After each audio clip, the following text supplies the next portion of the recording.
As a reminder, folks, today is election day in an off-year election for state and local races. It also includes a major referendum in California, Proposition 50, which, if it passes, will enable California to neutralize Donald Trump's attempts to steal and rig the 2026 midterms.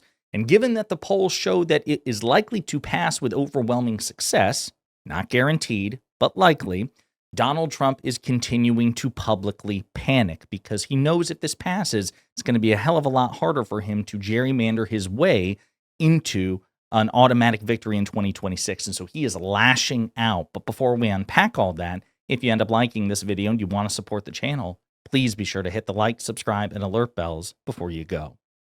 All right, friends, we got a couple of clips to play, but I want to start with this latest rant by Donald Trump on Truth Social. He says the unconstitutional redistricting vote in California is a giant scam, in that the entire process, in particular the voting itself, is rigged. The all mail-in ballots, where the Republicans in that state are shut out, is under very serious legal and criminal review. Stay tuned. Now, of course, no evidence to support that claim whatsoever. Republicans in California are also eligible to receive mail-in voting. They are also eligible to mail-in vote. No evidence whatsoever that only Democrats can engage in mail-in voting. None of that. None of that. It's just total bullshit because Trump knows this is likely to pass. And so he's threatening and trying to suppress voter turnout and trying to use the organs of the federal government to somehow invalidate what is likely, but again, not guaranteed, a major defeat for him in tonight's election.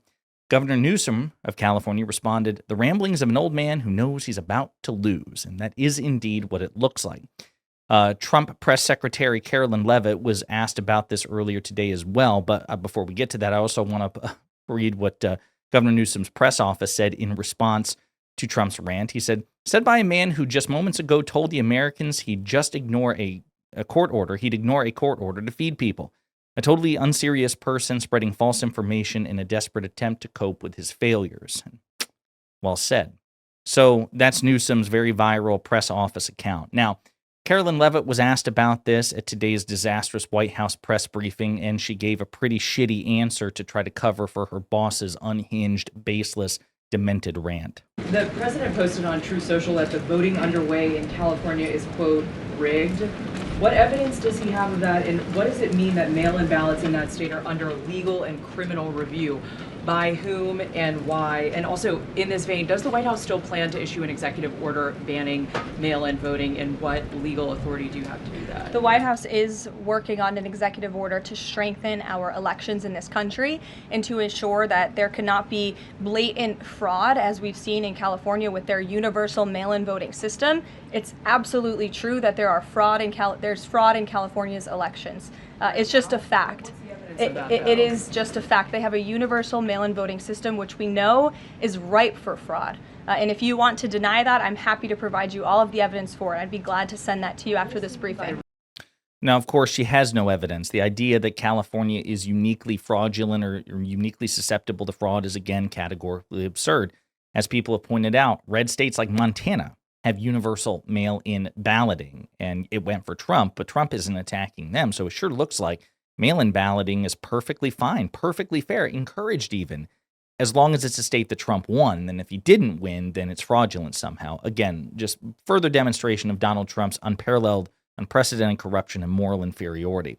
Governor Newsom responded to this as well, says they lie and cheat because they know they're going to lose. And again, not that it's set in stone, but the polls do show that this is going to pass, and it's going to be very effective in undermining Trump's efforts to steal the election. California Democrats made Prop 50 about Trump. Polls show it's working as voting ends. This is calmatters.org. A day before voting ends for Proposition 50, California voters appear poised to approve Governor Newsom's plan to gerrymander the state's congressional districts in Democrats' favor. Recent opinion polls show strong support for the yes side. Newsom's campaign is flooding the airwaves with star-studded advertisements and drowning out its opponent's faint final pitch to voters. And the governor has even asked supporters to back off on donations as the influx of contributions was crashing the state's campaign finance website. Quote, "You can stop donating now. Thank you," proclaimed the subject line of an email from Newsom's campaign to supporters last week. Quote, "We've hit our budget goals and raised what we need in order to pass Proposition 50. If approved, the measure would temporarily suspend California's current congressional maps, which were drawn by an independent citizens commission, and replace them through 2030 with districts drawn by Democratic insiders.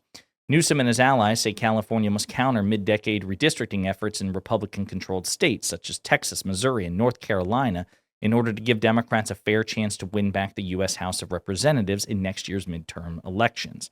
Yes, Republicans started this. Democrats did not. It'd be one thing if California preemptively is like, you know what, we need to rig the game in our favor in order to just coast to a victory. But that's not what happened. Trump tried to do that. Now he's pissed that we're flipping the table, flipping the script, and we're actually starting to play at least somewhat by his rules, and he can't handle it. Take a look at what Governor Newsom had to say about this. Period, full stop. That's why he made the call to Greg Abbott saying he's entitled to 5 seats.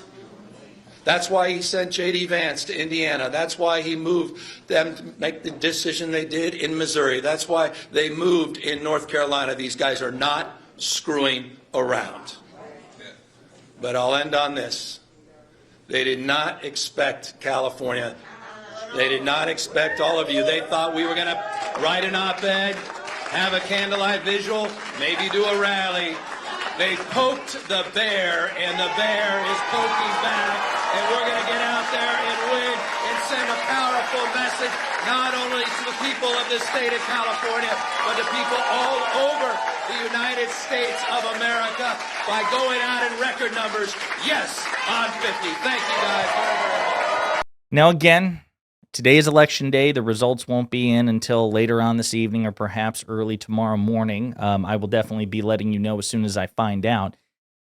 Nothing set in stone is possible this fails, but all indications are that it will pass. And quite frankly, folks, it needs to pass. If you're an eligible voter in California, you should go out and vote for Proposition 50.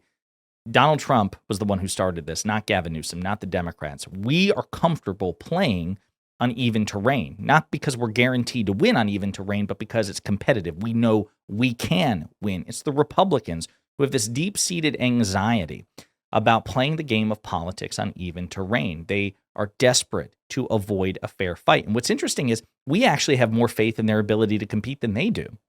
We recognize that Republicans have all sorts of advantages, and they do have idea that's popular with millions of Americans. We think our ideas are more popular, but they have the ability to win elections fairly in competitive states. They do it all the time. In competitive races, they do it all the time. And yet they're eager to try to, institutionalize their advantages, and they already enjoy tremendous institutional advantages. We believe that they can compete on even terrain. They don't think they can, and so they're fighting like hell to avoid doing that. Trump has been panicking about this for months. His approval rating is in the toilets at a second-term low. It's worse than Biden's was. I mean, my God, it's approaching as terrible as Trump's was in his first term.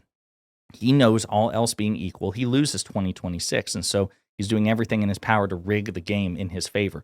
The reason that Newsom's stock with Democratic voters, with the Democratic base, is skyrocketing, because he's been wildly controversial, and not everybody has enjoyed his governance, but the reason that he's leading in most polls is because he is, more than any other governor, taking the fight to Trump and saying, you know what, I'm not going to necessarily play by every single page of your playbook, but I'm certainly going to play by more of those pages than any Democrat has before, and I don't think you're going to like it. And Trump's panicking over this. He's freaking out. That's why he's lashing out and throwing tantrums one after another, threatening to use the power of the federal government unlawfully, unethically, corruptly against Governor Gavin Newsom and the Democrats, because he can't take what he dishes out all the time. And I love to see the panic.